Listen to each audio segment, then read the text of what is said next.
This is Mamuni. Thank you so much for being Amar Baba Ma.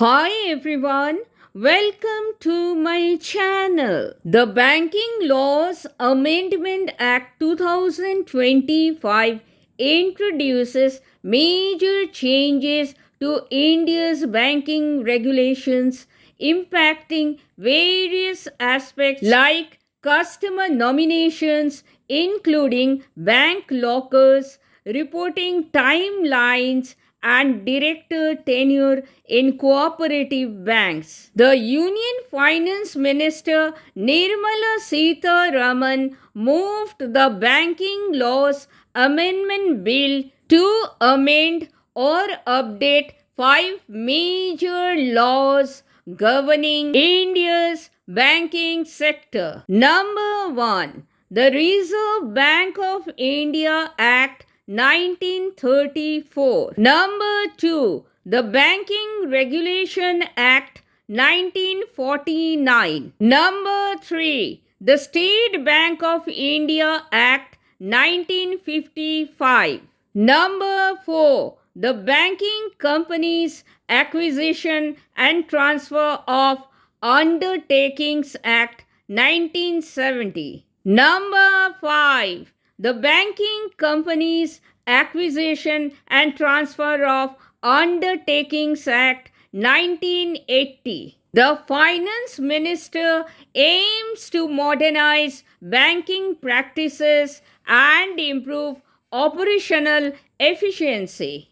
In this video, I am going to tell you about the Banking Laws Amendments Act 2025, which has changed the rules from nominee in savings bank account, fixed deposit, that is FD in bank account, recurring deposits to bank lockers, and the major changes introduced by the Banking Laws Amendment Act 2025. So, let's get started. Earlier, that is, before the introduction of the Banking Laws Amendment Act 2025, Indian banks allowed only one nominee per savings account holder, fixed deposit holder, that is FD holder,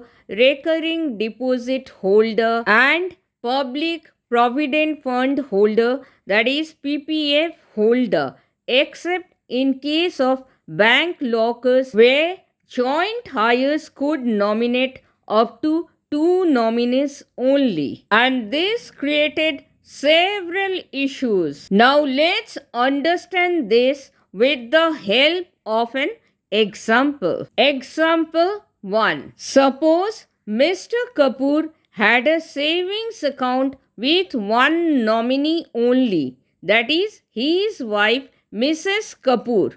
But Mrs. Kapoor passed away before Mr. Kapoor, and after a few years, when Mr. Kapoor also passed away, the bank could not release funds easily, causing stress and legal delays for the family, which includes his daughter and son. In this particular case, since the nominee, that is Mrs. Kapoor, passed away before the account holder, that is Mr. Kapoor, and after a few years, Mr. Kapoor also passed away. So, the funds could not be easily transferred. Legal delays occurred since there was no rule of secondary nominee. Suppose Mr. Kapoor and Mrs. Kapoor did not have any children. In this case, these funds of Mr. Kapoor will be considered unclaimed funds, and unclaimed funds would be transferred to the DEF, that is Depositor Education and Awareness Fund, after 10 years. Pro tip: please consider making a will, especially if you hold multiple assets in India and have no family. So, the will can ensure that the funds and assets are distributed according to the account holder's preferences. The new nominee rules in India, specifically the Banking Laws Amendment Act 2025, allow for up to 4 nominees but not more than 4 nominees to be designated for savings bank account holders, fixed deposit holders, recurring deposit holders, PPF holders, and bank lockers. The new nominee rules in India replaces the previous one nominee limit. Now, bank account holders can choose between two new nomination methods for bank accounts, but only successive nomination method is permitted or allowed for bank lockers in India. These changes or new nominee rules in India ensure that bank deposits do not move to unclaimed deposits and from there to deposit education and awareness fund, that is DEF, after 10 years. Now let's see, after the introduction of the Banking Laws Amendment Act 2025 or new nominee rules in India. Now the account holders can add up to 4 nominees for bank accounts instead of one to receive the funds in case of his or her demise. The amendment introduces two nomination methods, and the bank account holders can choose between two nomination methods. Number 1, simultaneous nomination method or joint nomination method. Simultaneous nomination method or joint nomination method allows account holders to appoint multiple nominees, up to 4, to share the account proceeds or funds in the event of their death. The distribution will be made on a proportionate basis, with each nominee receiving a specified percentage of the account's total value. Now, let's understand this with the help of an example. Example 2. Suppose Mr. Sen had rupees 10 lakhs in his savings account and nominated his wife, that is Mrs. Sen, his son, and his daughter as simultaneous nominees with a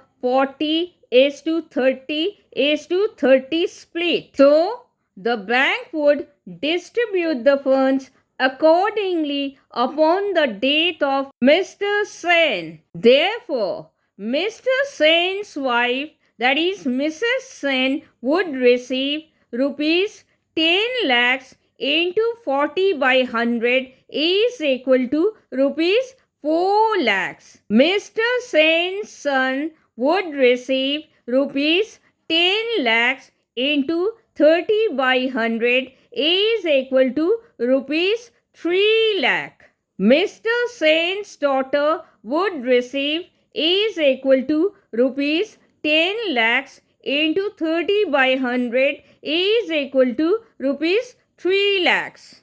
Number 2. Successive nomination method. Successive nomination method means that even if there is more than one nominee, all are not eligible to receive the proceeds or funds from account at the same time. The nomination in this case will become effective for one nominee at a time in the order specified by the account holder. Successive nominations ensure that the primary nominee can be succeeded by a secondary nominee if the primary nominee is not alive or unavailable, creating a clear priority based succession pathway. This change ensures that asset distribution continues smoothly even if the initial nominee is no longer alive to claim the assets or funds. Now, let's understand this with the help of an example. Example 3. Suppose Mr. Elvis passed away and his successive nominees are his wife, Mrs. Elvis, his son, and his daughter. In this case, the bank will first attempt to pay the proceeds or funds to his wife, Mrs. Elvis. If Mrs. Elvis is unavailable or she is no longer alive, then the bank will pay the proceeds to his son. But if his son is also no longer alive, then the bank will ultimately pay the funds or proceeds to his daughter. Please note, for simultaneous nomination method, the proportions of the total amount each nominee is entitled to must be clearly stated. If the proportion is not specified or mentioned, the nomination will be considered invalid.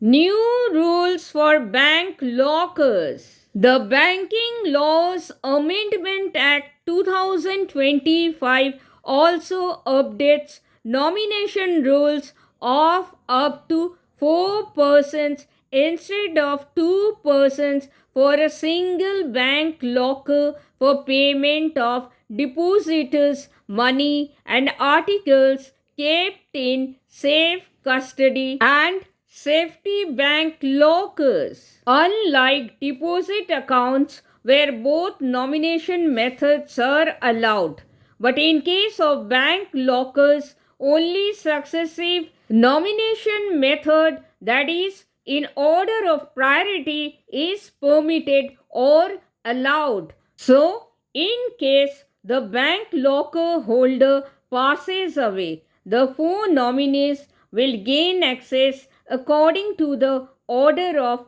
priority. Update options. You can now add a new nominee, change or update an existing nominee, and modify the percentage allocation among multiple nominees in case of savings bank account, fixed deposit account, recurring deposit account, public provident fund, that is PPF, and senior citizen savings scheme, that is SCSS, through your bank anytime without paying any charges. Please note, Public Provident Fund, that is PPF, is a government backed investment scheme in India. It is a long term popular savings scheme designed to encourage individuals to save and offer attractive returns with tax benefits. The PPF scheme is popular for its tax benefits. It is crucial to understand how it interacts with the new tax regime.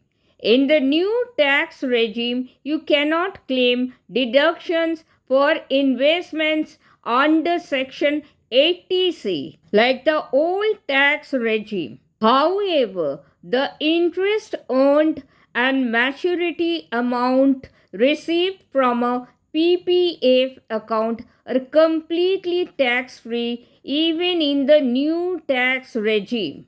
Tax benefits of Public Provident Fund, that is PPF, under the old tax regime, which remains unchanged in Budget 2025. Number 1. Tax benefit.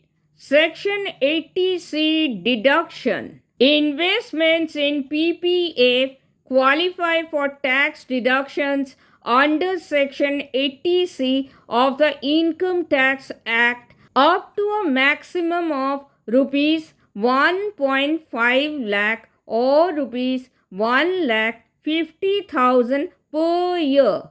This means your taxable income is reduced by the amount you invest in PPF up to the limit. Please note, the process of claiming PPF investments as deductions under Section 80C involves submitting the details of the PPF investments made in a year in your income tax return or ITR. Number 2. Tax benefit. Tax-free interest. The interest earned on your PPF account is completely tax-free. Number 3. Tax benefit. Tax-free maturity amount. The amount you received when your PPF amount matures is also tax-free. This makes PPF an exempt, that is E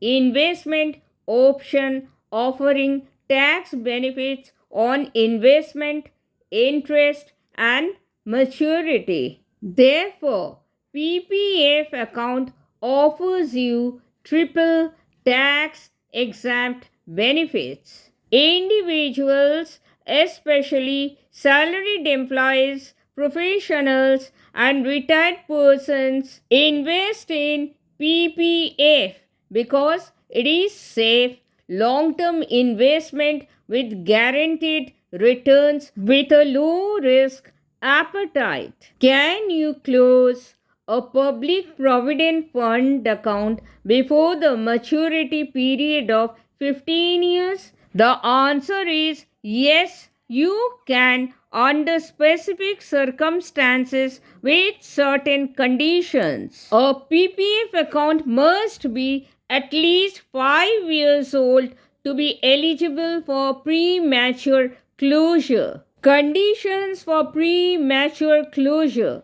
Number 1. Medical emergencies. Number 2. Higher education.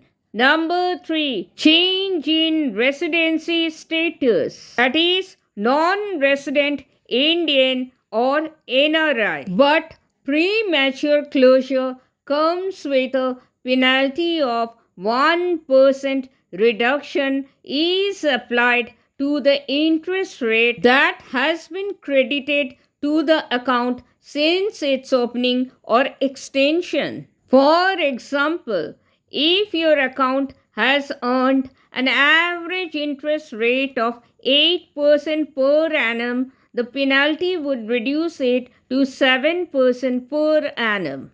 Please note, Senior Citizen Savings Scheme, that is SCSS, is a government-backed savings scheme in India designed for senior citizens offering a secure and regular income stream. Any Indian citizen aged 60 years or above can open an SCSS account in their own name. SCSS accounts can be opened at post offices or authorized banks either individually or jointly with a spouse.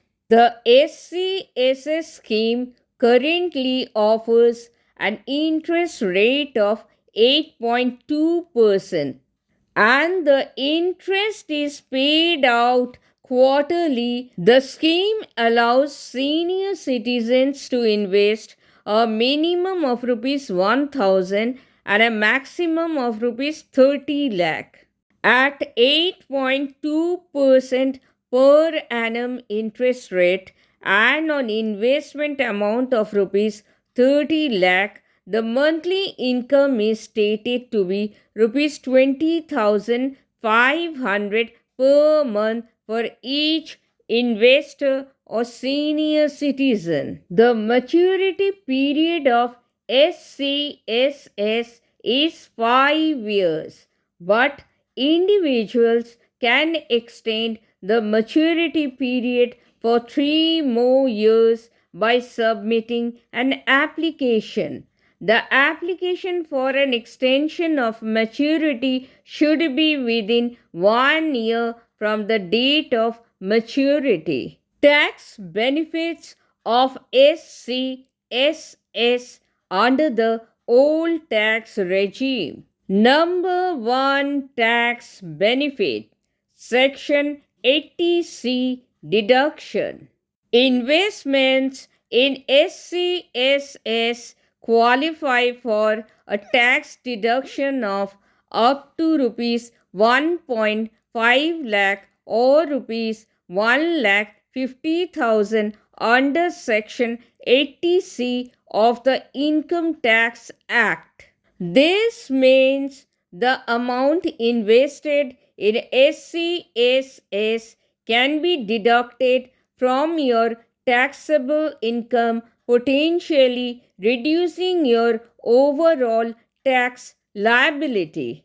Number 2 tax benefit, tax on interest. The interest earned on SCSS deposits is fully taxable and is added to the individual's total income taxed according to their applicable income tax slab.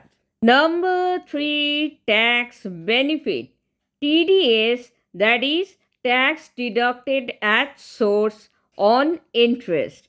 If the total interest earned from SCSS accounts exceeds rupees 1 lakh, then TDS will be applicable from 1st April 2025 for financial year 2025-26, assessment year 2026-27. This means banks will deduct TDS on interest earned from fixed deposits, that is FDs, and other similar investments only if the total interest income exceeds rupees 1 lakh in a financial year. This change is effective from 1st April 2025 for the financial year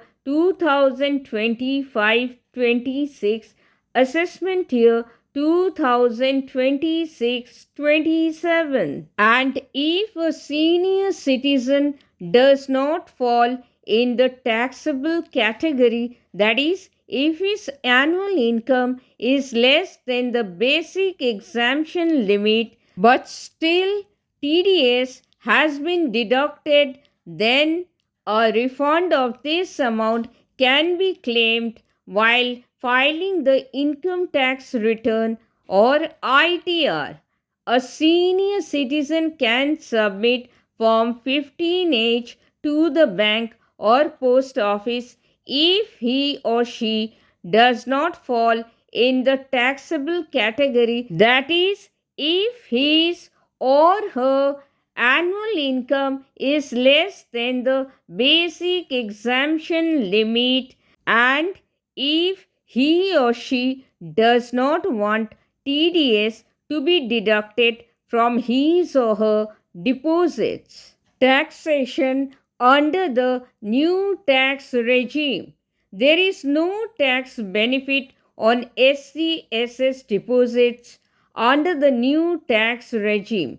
neither on deposit nor the interest amount. Further, the tax deduction under Section 80TTB is also not available in the new tax regime. Taxation in the new tax regime after Budget 2025. The Finance Bill 2025 has introduced a new tax regime making income up to rupees 12 lakh tax free for individuals. Starting from financial year 2025-26, assessment year 2026-27, this change would mean that senior citizens with a total income of up to rupees 12 lakh,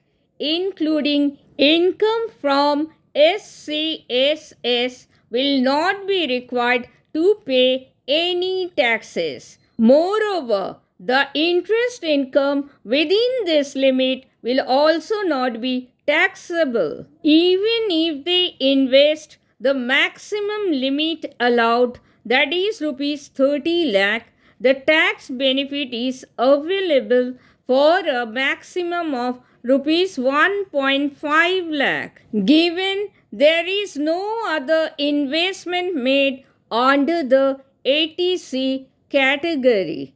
Please note, the old tax regime offers another tax deduction on interest under Section 80 TTB for interest income of up to rupees 50,000. Premature closure of SCSS.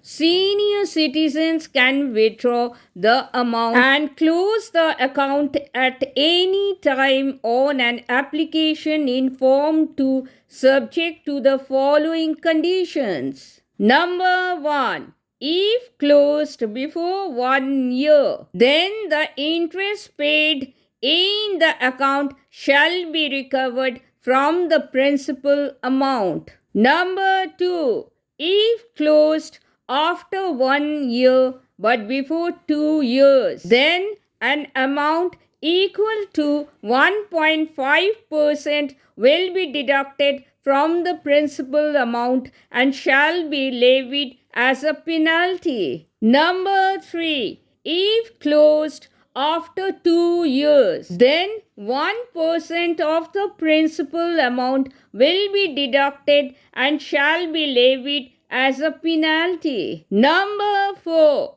If the account is extended, a penalty of 1% is deducted if closed in the first year of the extension. There is no penalty for withdrawals in the second year and third year of the extension. Please note, both non-resident Indians, that is NRIS, and Hindu undivided families, that is HUFS, are not eligible to invest in the Senior Citizen Savings Scheme, that is SCSS. SCSS is exclusively for resident Indian citizens who meet the age criteria. What is the impact of the amendment in new nominee rules in 2025? The change is expected to reduce unclaimed deposits, which increased by 26% from rupees 6 to 225 crore in March 2023 to rupees 78213 crore in March 2024 as per RBI data. So, what are the major changes introduced by the Banking Laws Amendment Act 2025? Number 1.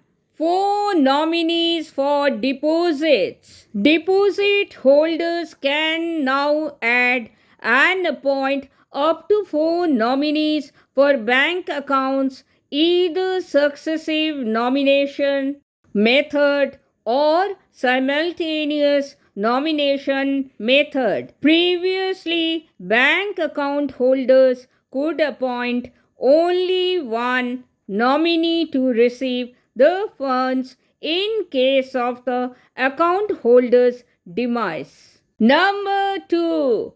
Updated definition of fortnight. For calculating cash reserves, banks will now follow fixed calendar periods, that is 1st to 15th or 16th to month end, instead of the old Saturday to Friday format. Number 3. Extended director tenure in cooperative banks. Directors can now serve for 10 consecutive years, up from the earlier limit of 8 years. Number 4. 12 directorship allowed in certain cooperative banks. A director of a central cooperative bank can now serve on the board of a state cooperative bank if they are a member. Number 5. Transfer to EPF. Unclaimed dividends, shares, and bond payments, if not claimed for 7 consecutive years, are mandated to be transferred to the Investor Education and Protection Fund, that is EPF.